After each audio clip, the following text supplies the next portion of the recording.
তোমরা যারা নামাজ পড়ো না, তোমরা যারা চরিত্রহীনতায় ডুবে আছো, এই তোমাদের বন্ধু আনিসুর রহমান বললাম, মস্ত বড় বিপদ, অভাব তোমরা সহ্য করতে হবে।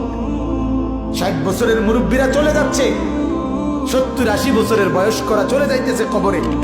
আগামীর সমাজ তোমাদের হাতে, আগামীর বাংলাদেশ তোমাদের হাতে, আগামীর পরিবেশ তোমাদের হাতে। আর তোমরা যদি দিবারাত্রি এক ওয়াক্ত নামাজ না পড়ো, তোমরা যদি একটা সেজদা না করো, তো তোমার হাতে যে প্রজন্ম আসবে, তোমার বংশে পরবর্তীতে যে ছেলেটা আসবে, মেয়েটা আসবে, আগামী 10 বছরের মাথায় তুমি বিয়ে করলে তোমারও তো সন্তান হবে, তোমারও তো বাচ্চা হবে। সেই বাচ্চাটা, সেই সন্তানটা কি করবে তুমি বলো? তুমি যদি 12 ঘন্টায় 24 ঘন্টায় 12 ঘন্টা মোবাইলের ছবি দেখো, উলঙ্গ